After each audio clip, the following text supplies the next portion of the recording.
அதிமுக பொதுக்குழு செயற்குழு கூட்டம் இன்று நடைபெறவுள்ள நிலையில் அதிமுக பொதுச் செயலாளர் எடப்பாடி பழனிசாமி வருகை தந்து கொண்டிருக்கக்கூடிய அந்த காட்சிகளை பார்த்து வருகிறோம்.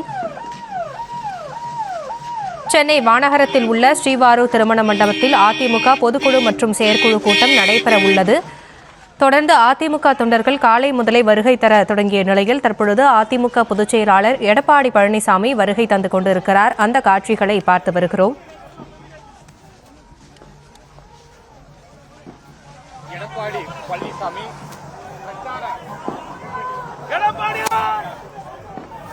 சட்டசபை தேர்தலை சந்திக்க அதிமுக தீவிரமாக தயாராகி வருகிறது. அதனைத் தொடர்ந்து இன்றைய தினம் அதிமுக செயற்குழு மற்றும் பொதுக்குழு கூட்டம் நடைபெறவிருக்கிறது. அதிமுக பொதுக்குழுவில் பங்கேற்பதற்காக கட்சியின் பொதுச் செயலாளர் எடப்பாடி பழனிசாமி வருகை தந்து கொண்டிருக்கிறார். விவரங்களோடு இணைந்திருக்கிறார் நம்முடைய செய்தியாளர் ராஜேஷ். கூட்டத்திற்கு எடப்பாடி பழனிசாமி வருகை தந்து கொண்டிருக்கக்கூடிய அந்த காட்சிகளை பார்த்து வருகிறோம். சரியாக எத்தனை மணிக்கு இந்த கூட்டம் தொடங்கும் என்று எதிர்பார்க்கலாம்? என்னென்ன விஷயங்கள் இதில் விவாதிக்கப்படவிருக்கின்றன? வணக்கம். தற்போது எடப்பாடி பழனிசாமி அவர்கள் அதிமுக பொதுக்குழு கூட்டம் நடைபெறும் மண்டபத்திற்கு வந்திருக்கின்றார். அவருக்கு தொடர்ந்து உற்சாக வரவேற்பு கொடுக்கப்படுகின்றது. குறிப்பாக தமிழருடைய பாரம்பரிய கலைகள் மயிலாட்டம், ஒயிலாட்டம், பொய்க்கால் குதிரை, புலியாட்டம் உள்ளிட்ட பல்வேறு விதமான தமிழர்களுடைய பாரம்பரிய கலைகள் கொண்டு உற்சாகமாக வரவேற்பு கொடுக்கப்பட்டிருக்கிறது. இந்த பொதுக்குழுவினுடைய முகப்பு தமிழக சட்டப்பேரவை போல அலங்கரிக்கப்பட்டிருக்கின்றது. அதிமுகவினுடைய வழிகாட்டிகளான தந்தை பெரியார், பேரறிஞர் அண்ணா, முன்னாள் முதலமைச்சர்கள் எம்ஜிஆர் மற்றும் ஜெயலலிதா ஆகியோருடைய உருவப்படங்கள் ஆங்காங்கே பொறிக்கப்பட்டிருக்கின்றன. எடப்பாடி பழனிசாமி அவர்களுடைய படங்கள் வழிநெடுக்க வைக்கப்பட்டிருக்கின்றது. அதிமுக பொதுக்குழு கூட்டம் சரியாக 10:30 மணிக்கு தொடங்கும் என்று எதிர்பார்க்கப்படுகின்றது. முதலில் செயற்குழு கூட்டமும் அதனைத் தொடர்ந்து பொதுக்குழு கூட்டமும் நடைபெறுகின்றது. இது ஒரு வரலாற்று சிறப்புமிக்க பொதுக்குழு கூட்டம் என்று அதிமுக முன்னாள் அமைச்சர்கள் பேட்டிகளின் போது குறிப்பிடுகின்றார்கள். காரணம், இந்த பொதுக்குழு தேர்தல் நெருங்கக்கூடிய நேரத்திலே நடக்கக்கூடிய பொதுக்குழு என்பதனாலே இங்கு நிறைவேற்றப்படக்கூடிய தீர்மானங்கள் முக்கியத்துவம் வாய்ந்தது எனவும், தேர்தல் நேரத்தில் அனைத்து முடிவுகளையும் எடுக்கக்கூடிய அதிகாரம் எடப்பாடி பழனிசாமி அவர்களுக்கு வழங்கப்பட இருப்பதாகவும் தகவல் கிடைத்திருக்கின்றது.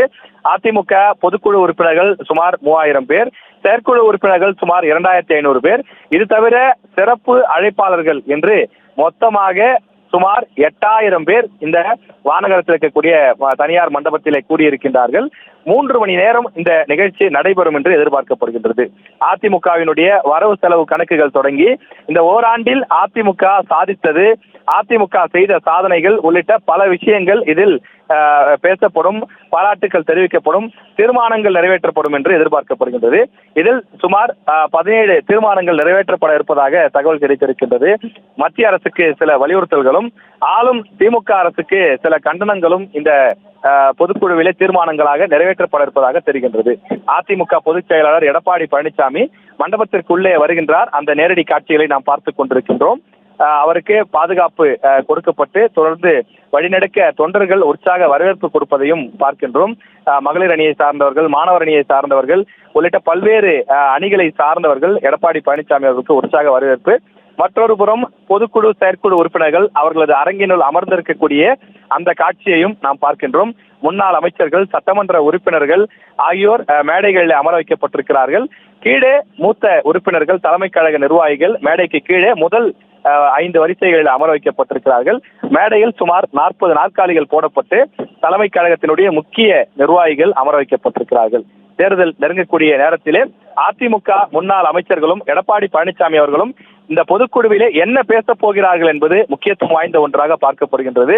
அதே போல அணிகள் இணைப்பு சம்பந்தமாக தொடர்ந்து வெளியிலே வலியுறுத்தல்கள் இருக்கக்கூடிய சூழ்நிலையில் அணிகள் இணைப்பு சாத்தியப்படுமா அல்லது இது சம்பந்தமாக திடமான ஒரு முடிவு அறிவிக்கப்படுமா என்பதை நாம் இன்னும் சில மணி நேரங்களில் தெரிந்து கொள்ளலாம்.